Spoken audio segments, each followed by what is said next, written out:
Around the world in Global 1000. And we're going to introduce to you another new team member. You might have seen him in Forbes magazine lately, or you might have seen him in Google. He's the 12-year-old CEO, Mr. Ian Brock. Come on up, and Mr. Ray Lewis.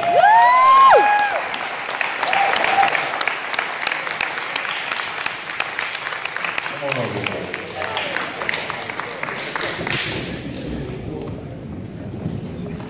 I'll let you introduce yourself, right? My name is Ian Michael Brock, and I'm a 12-year-old 7th grader. I'm a straight-A student from Skinner North Classical School, one of the top schools in Chicago. And I pride myself in having read a whole bunch of books throughout my life. And when I was just 4 years old, I started my personal development journey by watching or listening to motivational speeches from Mr. Les Brown, Mr. Eric Thomas, and Mr. Tony Robbins. And I'm also the co-captain for my school's Lego Robotics team. And most recently, I was the starting point guard for our 2017 Division Championship basketball team. I just met him, and we've been spending a lot of time in the back, and it was interesting to hear what inspires him. And he wrote a speech, right, that you want to tell the people, okay? So I'm going to let you go ahead and deliver your speech.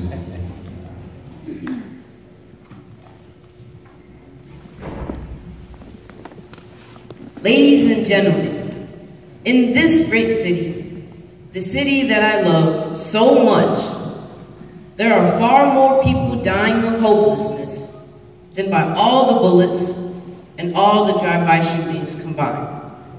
And what's even more disheartening is the fact that from where I stand, through the eyes of a 12-year-old, I do not see a clear-cut end in sight. But I do have hope.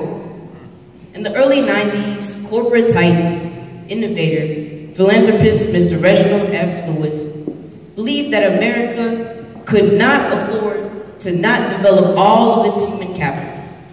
Decades later, America is still struggling with this very urgent reality.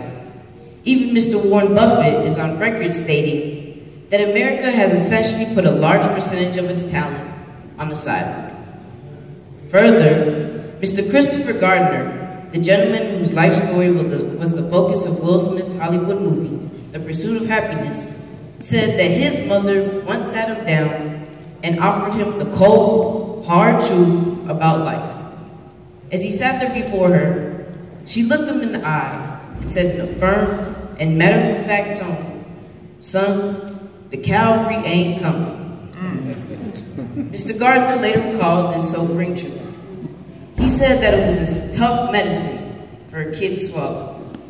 Yet the sting of this lesson guided him and remained with him for the rest of his life. He said that it was exactly the kind of tough love that he needed to force him to learn to depend only on himself and his faith. Well, guess what, folks? I've got some tough love for everyone here today. The cavalry ain't coming for us either. And believe it or not, us, our faith, and our willingness to work together to truly make America great, and the work that we as individuals are willing to put in every single day is really and truly all we got.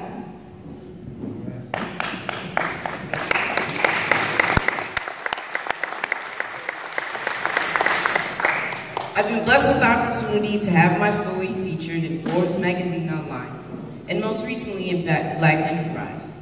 I've also been a guest panelist for Google at its headquarters in California. I will soon embark upon my largest cookie-selling fundraising mission to date. A historic mission to take 100 kids from a few of Chicago's underrepresented communities to Silicon Valley next spring, in partnership with Google. I, along with Google, believe that if these kids can get a clear vision of what's possible for their lives, their futures, then many will start moving in the direction toward that better future for themselves. And oh yeah, I'm currently teaching myself how to program computers or code.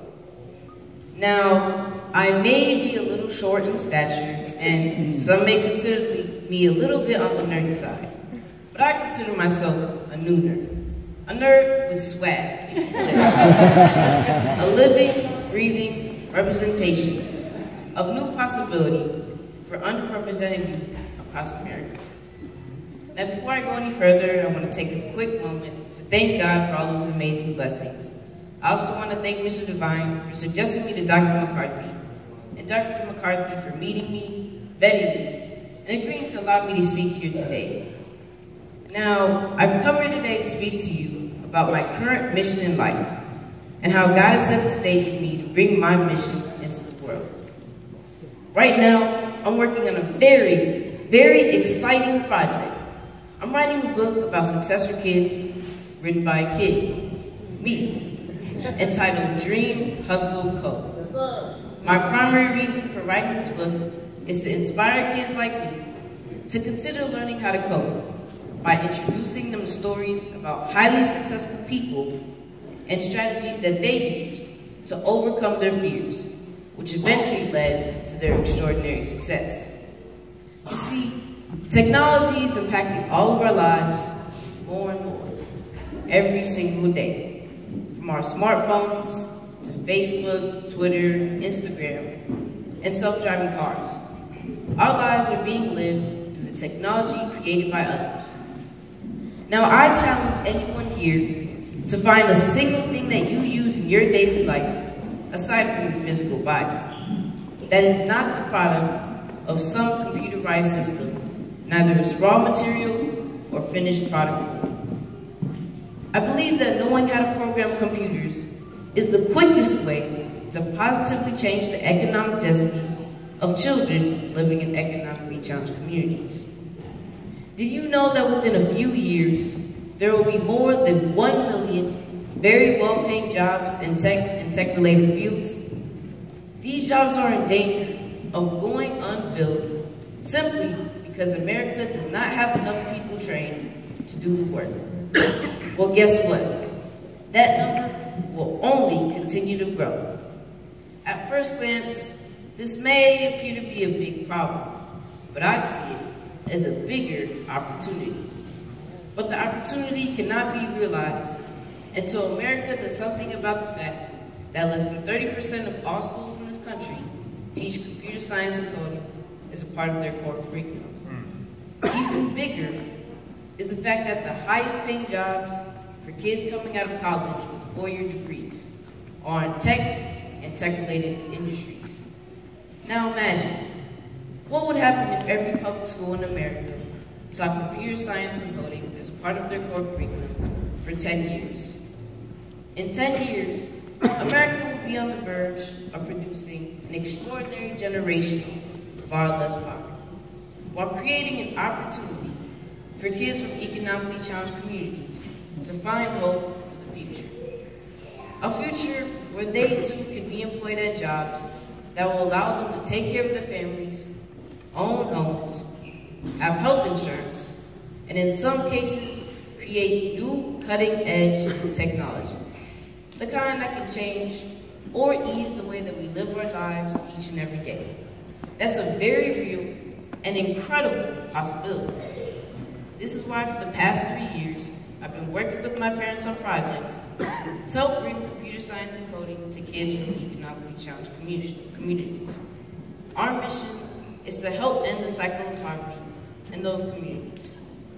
We've done some of this work through our nonprofit called Coding Initiative, and we fund our work in part through cookie sales from our social impact cookie company, Beyond the Cookie, the company that I helped co-found. This is where the idea for my book was born. While watching several different kids participate in our coding events, we discovered that many of the kids lacked confidence in their ability to program a computer or code.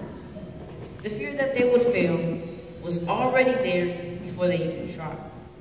We found that this thinking, this mindset, was rooted in the fact that none of them had seen or knew anyone who looked like them, making any real noise in the tech field. Long story short, giving them access and the opportunity to learn the code wasn't enough. Something had to be done about changing their mindset, raising their confidence, and their belief in themselves. I felt that if I write a book in my voice, through my eyes, about successful people and the struggles they endured to become successful, then some kid may be moved to read this book and be inspired by something they find in the stories they read. I've heard a lot of adults say that kids don't read anymore, and all we do is play video games, text each other, and hang out on the internet. Well, there may be some truth to that, but what's more important is there's some kid out there waiting to read the stories that I'll write about in this book. They'll be inspired to believe enough in themselves to give something like coding a try. If my book can make one kid, regardless of the color of their skin or their gender, believe in the power that they have to control their destiny, then it'll all be worth it. And if we can alter the life of just one kid and the cycle of poverty in just one family, then it will all be worth it. Wouldn't you agree? Yeah. Thank you.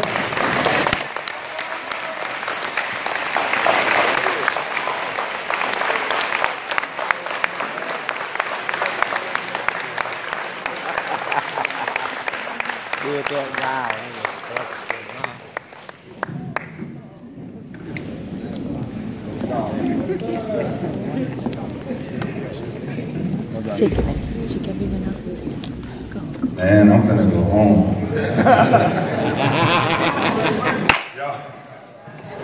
Y'all done set me up. I'm speaking behind too many people. I done changed my speech 5 times. I can't do this, man. Dog, we gotta look at the order, dog.